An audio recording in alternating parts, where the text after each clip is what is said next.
سے اولا والا ہمارا نبی، سب سے بالا والا ہمارا نبی، اپنے مولا کا پیارا ہمارا نبی، اپنے مولا کا پیارا ہمارا نبی، دونوں عالم کا دولا ہمارا نبی۔ آج ہمارے درمیان حضور پاک صلی اللہ تعالیٰ علیہ وسلم کی بعثت اور ان کی ولادت پاک کا 1500 سالانہ جشن منایا جا رہا ہے۔ یہاں بہت ساری باتیں آتی ہیں۔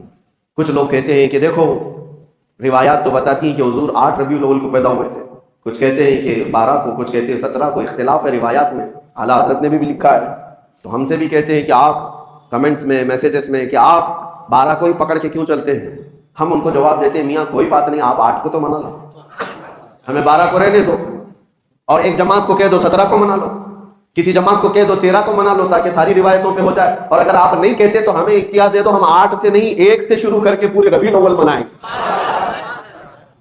نہیں منانا ہے، نہیں کرنا ہے تو اعتراضات الگ الگ، اور پھر اس میں ایک کوڑ زدہ دل کا کوڑ جس کا ہے، ایسا عقیدے کا کوڑ نکل کر کے آئے صاحب، انہوں نے کہا ارے 12 ربیع الاول شریف کو حضور صلی اللہ علیہ وسلم کی ولادت کا دن تو مناتے ہو، آپ کو پتہ ہے اسی دن حضور کی وفات بھی ہوئی، حضور کی وفات بھی ہوئی، حضور کے انتقال کا دن بھی ہے، تو آپ دوسرے بزرگوں کے جس طرح انتقال کے دن کو مناتے ہیں، کیا حضور پاک صلی اللہ علیہ وسلم کے وفات کا غم نہیں کر سکتے؟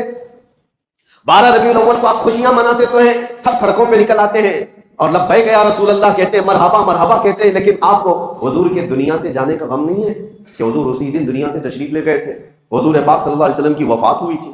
سنیوں کو کھینچ لینے کی باتیں کی جاتی ہیں، جذباتی باتیں، ایموشنل کر کے کہ ہاں حضور کی وفات پر کون ایموشنل نہیں ہوگا۔ لوگوں کو لگتا ہے کہ ہاں حضور اس دن انتقال کیے تھے تو ہمیں غم ہونا چاہیے، آج خوشی کس بات کی؟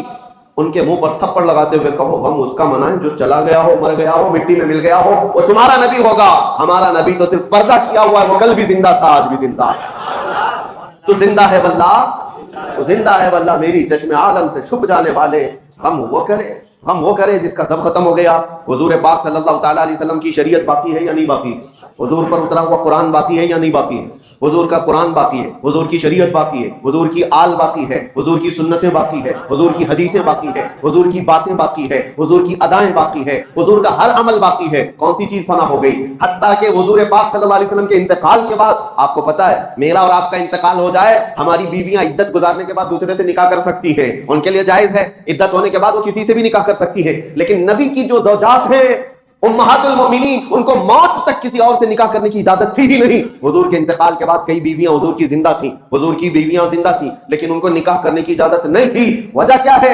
ایک عورت اپنے شوہر کے ہوتے ہوئے دوسرے کے ساتھ نکاح کر ہی نہیں سکتی۔ وہ اور عورتیں ہیں جو اپنے مردوں کے انتقال کے بعد عدت گزار کر کے کر سکتی ہیں، لیکن رسول کی بیویاں نہیں کر سکتی، اس لیے کہ رسول زندہ ہیں، رسول پاک کی بیویاں ہماری مائیں ہیں۔ اور دوسری بات، ام المومنین عائشہ صدیقہ رضی اللہ تعالیٰ عنہا، توجہ چاہتا ہوں، حضور کس کے حجرے میں آج آرام کر رہے ہیں؟ جو جالیاں ہیں، حضور جس قبر میں آرام فرمائے وہ حضرت عائشہ کا حجرہ ہے، حضرت عائشہ کا گھر ہے، جس میں حضور صلی اللہ علیہ وسلم حضرت عائشہ کے ساتھ رہا کرتے تھے، اسی حجرے میں حضور دفن ہیں۔ تو جب انتقال ہوا، حضور کا دفن ہوا، حضرت عائشہ قبر پر جاتی تھی اور بیٹھتی تھی گھنٹوں، حجرہ ان کا ہے، گھر ان کا ہے، حضور کے پاس بیٹھتی تھی۔ پھر اس کے بعد 2.5 سال کا عرصہ گزرا کہ حضرت ابوبکر صدیق کا انتقال ہوا، اور حضرت ابوبکر صدیق کون ہیں؟ حضرت عائشہ کے باپ ہیں، والد ہیں، ان کو بھی حضور کے پہلو میں دفن کر دیا گیا۔ پھر بھی حضرت عائشہ کے پاس چابی تھی، حجرہ کھولتی تھی، بیٹھتی تھی، ایک طرف شوہر ہے اور ایک طرف باپ ہے، دونوں کی قبروں پر بیٹھتی تھی، زیارت کرتی، یا وہ کافی وقت اس حجرے میں گزارتی۔ پھر عرصہ گزرا کہ حضرت عمر ابن خطاب کا انتقال ہوا۔ انتقال سے پہلے حضرت عمر نے وصیت کی تھی، انتقال سے پہلے حضرت عمر نے وصیت کی تھی کہ ام المومنین عائشہ صدیقہ سے اجازت لے لینا، اگر وہ اجازت دے تو مجھے حجرے میں دفن کرنا، نہیں تو عام قبرستان میں مجھے دفن کر دو، جنت البقیع میں۔ لوگوں نے آ کر کے حضرت عائشہ سے پوچھا، عمر کی خواہش ہے اندر دفن ہونے کی، آپ کیا کہتی ہیں؟ حضرت عائشہ کہتی ہوں میں نے اپنے لیے رکھی تھی، لیکن عمر کو میں ترجیح دیتی ہوں، عمر ابن خطاب کے لیے وہ جگہ دے دیتی ہوں، چابی دے دیا۔ حضرت عمر ابن خطاب جب دفن ہوئے تو اس حجرے میں اب 3 قبریں، پتہ ہے نا، حضور صلی اللہ علیہ وسلم، پھر حضرت ابوبکر صدیق، پھر حضرت عمر ابن خطاب، پھر حجرہ بند ہو گیا۔ حضرت عائشہ صدیقہ رضی اللہ تعالیٰ عنہا کے پاس جو چابی تھی وہ آپ نے دے دی امت کے حوالے، اور اس کے بعد قبر کے پاس نہیں جاتی تھی، کبھی نہیں جاتی تھی، کبھی نہیں جاتی۔ اب پوچھو میرے عزیزو، حضرت عائشہ سے پوچھا گیا کہ آپ تو پہلے ہر دن جاتی، قبر کے پاس بیٹھتی، وقت گزارتی، اب کیوں نہیں جاتی؟ حضرت عائشہ کہتی ہیں پہلے تو رسول اللہ تھے، میرے شوہر ہیں، میرے باپ ابو بکر تھے، میرے باپ ہیں، وہ میرے محرم تھے، جب سے حضرت عمر آ گئے میرے لیے وہ غیر محرم ہے، میں ان سے پردہ کرنے کی وجہ سے نہیں جاتی ہوں، زندگی میں بھی ان سے پردہ کرتی تھی اس لیے نہیں جاتی ہوں۔ اب حضرت عائشہ سے کوئی سوال تو کرے، پردہ کس سے ہوتا ہے؟ پردہ زندوں سے ہوتا ہے کہ مردوں سے ہوتا ہے؟ ام المومنین عمر ابن خطاب سے پردہ کر کے بتا رہی ہے کہ عمر ابن خطاب اپنی قبر میں دیکھ رہے ہیں جو آ رہا ہے جو جا رہا ہے۔ جب عمر سے حضرت عائشہ کا عقیدہ یہ ہے تو پھر حضور پاک کی حیات کا عالم کیا ہوگا؟ عزیزان گرامی وقار، یہ باتیں میں آپ کو اس لیے بتا رہا ہوں کہ جو کنفیوز کرنے کی کوشش کرے، معاذ اللہ رب العالمین کچھ کتابیں بازاروں میں ایسی بھی نکل کے آئی ہیں اردو کی، چھپی نہیں ہیں، آدمی چھپی ہوئی ہیں، رسول اللہ مر کر مٹی میں مل گئے، معاذ اللہ، نعوذ باللہ من ذالک، یہ باتیں لکھی ہوئی ہیں اور اس کی آج تک لوگ تعویل کرتے ہیں، ہمارے کہنے کا مطلب یہ تھا، ہمارے کہنے کا مطلب وہ تھا۔ نادان ظالم، کسی کو گالی دے کر کے تو مطلب نکالے گا، کسی کو ماں کو کسی کے باپ کو کہہ کر کے بعد میں پھر مطلب نکالو گے؟ وہ رسول پاک صلی اللہ تعالیٰ علیہ وسلم جہاں کے متعلق صحابہ کو اللہ فرماتا ہے لا ترفعوا اصواتکم فوق صوت النبی، اپنی آوازیں نبی کی آواز پر بلند مت کرنا، ورنہ کیا ہوگا؟ ان تحبط اعمالکم وانتم لا تشعرون، تمہارے اعمال ضائع کر دیے جائیں گے تجھے خبر بھی نہیں ہوگی۔ یہ کس کو اللہ فرما رہا ہے؟ ایرے غیرے کو نہیں، صحابہ کو اللہ فرما رہا ہے۔ صحابہ جو امت کے سب سے اعلیٰ انسان تھے ان کو اللہ فرما رہا ہے نبی کے دربار میں بیٹھو تو آوازیں اونچی نہ کرو ان کے لیے، اور تم کتابوں میں کچھ بھی لکھ مارو اور پھر کہو کہ ہمارا مقصد یہ نہیں تھا، ہمارا مطلب یہ نہیں تھا۔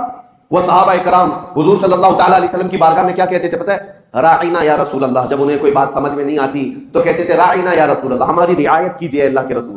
یہودیوں کی زبان میں یہ لفظ دوسرا معنی رکھتا تھا، یہودی راعینا کا مطلب یہ سمجھتے تھے ہمارا چرواہا، اور وہ مذاق اڑاتے تھے کہ دیکھو یہ صحابہ رسول کو کہتے ہیں ہمارا چرواہا، معاذ اللہ، یہ مذاق ہو رہا تھا۔ رب تبارک و تعالیٰ نے آیت نازل فرمائی یا ایھا الذین آمنوا لا تقولوا راعینا، اے ایمان والو رسول کے پاس جب بیٹھو تو راعینا مت کہنا۔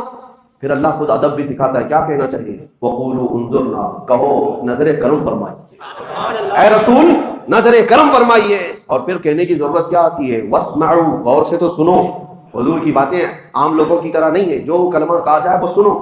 اب پھر جانتے ہو صحابہ کرام ایسا سنتے تھے حضور کی باتوں کو، اور نقل ایسا کیا ہے حدیثوں میں، ایک حرف بھی اگر ادھر سے ادھر ہوا تو صحابہ کہتے ہیں یہ حدیث ہے ہی نہیں، یہ حدیث ہی نہیں ہے۔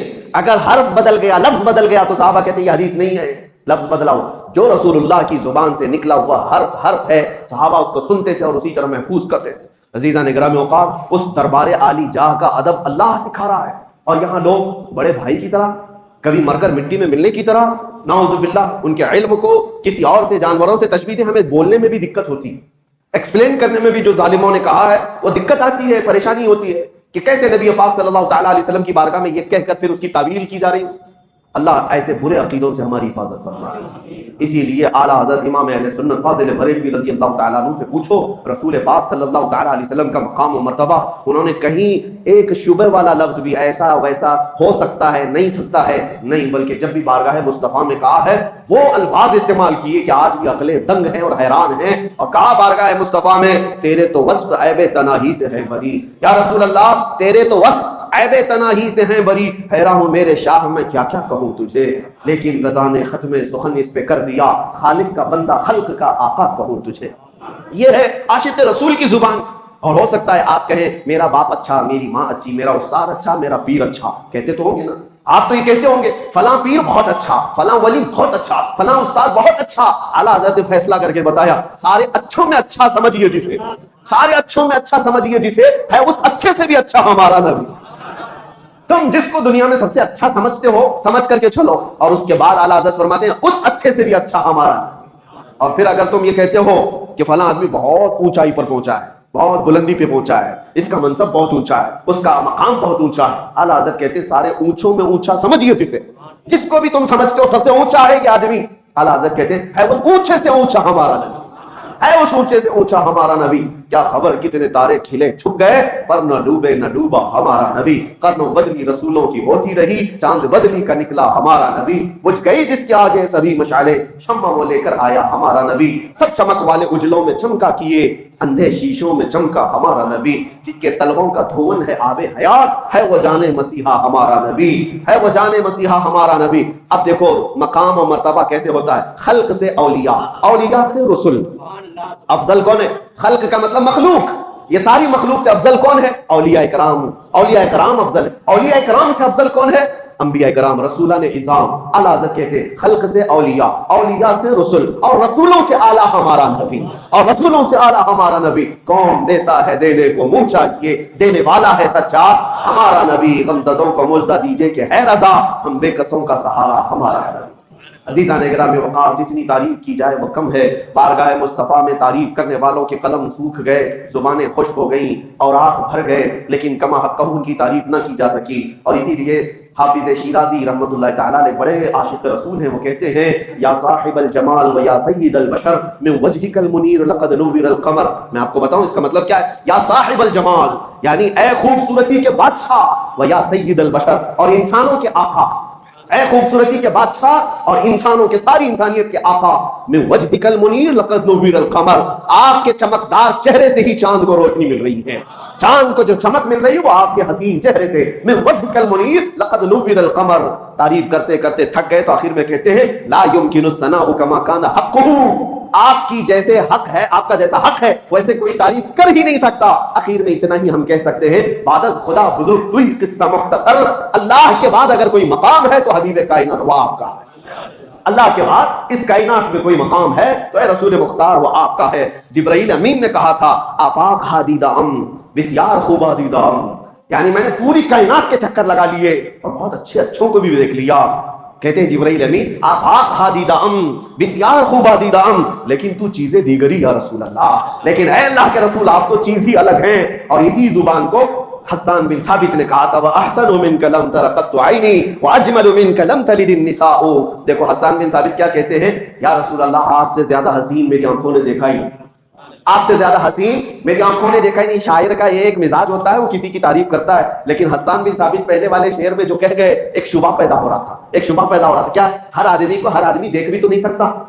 حسان بن ثابت نے کہا آپ سے زیادہ حسین میری آنکھوں نے دیکھا ہی نہیں۔ ہو سکتا ہے بھائی آپ مکہ میں رہ رہے ہیں، آپ نے نہیں دیکھا ہوگا، ہو سکتا ہے کہیں اور ہو۔ حسان بن ثابت کا علاقہ اپنا علاقہ ہے، انہوں نے شعر میں تو کہا آپ سے زیادہ حسین میری آنکھوں نے دیکھا ہی نہیں، آپ نے نہیں دیکھا ہوگا، لیکن بعد میں تڑپ کر کہتے ہیں واجمل منک لم تلد النساء، نہیں نہیں یا رسول اللہ آپ سے زیادہ خوبصورت کسی ماں نے جنا ہی نہیں۔ دیکھا نہیں میں تو شبہ ہے آپ نے نہیں دیکھا ہوگا، آپ نے نہیں دیکھا ہوگا، لیکن حسان بن ثابت کہتے نہیں کسی ماں نے جنا ہی نہیں، کسی ماں نے پیدا ہی نہیں کیا۔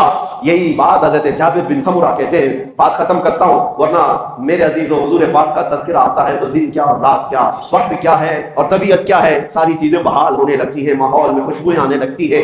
حضرت جابر بن سمرہ کہتے ہیں ایک دن 14ویں رات تھی، 14ویں رات پتہ ہے چاند اپنے شباب کے ساتھ باہر آتا ہے، اور اسی وقت حضرت جابر کہتے ہیں میں مسجد نبوی کے پاس آیا، رسول پاک صلی اللہ علیہ وسلم سرخ دھاری دار جبہ پہنے ہوئے اپنے حجرے سے باہر نکل رہے تھے۔ وہ کہتے ہیں کبھی میں رسول اللہ کو دیکھتا تھا اور کبھی 14ویں کے چاند کو دیکھتا تھا، کبھی ادھر دیکھتا تھا کبھی ادھر دیکھتا تھا، بار بار میں دیکھ رہا تھا، اور پھر کہتے ہیں میں یہ سوچنے لگا یہ زیادہ حسین ہے کہ یہ چہرہ زیادہ حسین ہے۔ اخیر میں وہ تھک کر کے ادھر ادھر دیکھنے کے بعد چاند کو دیکھنا چھوڑ دیا، پھر رسول اللہ کی طرف دیکھتے رہ گئے، جس کو شاعر یوں کہتا ہے، شاعر یوں کہتا ہے چاند سے تشبیہ دینا یہ بھی کیا انصاف ہے، چاند میں تو داغ ہے حضور کا چہرہ صاف ہے۔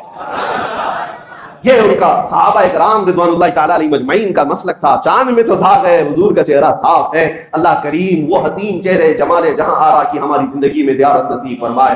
مولا کریم مرنے سے پہلے اس آمنہ کے لال کے قدموں میں ایک بار ہماری کھلی آنکھوں سے زیارت نصیب فرما، آخری سانس تک اس رسول محترم صلی اللہ علیہ وسلم کے ناموس کی حفاظت کی ہمیں توفیق عطا فرما۔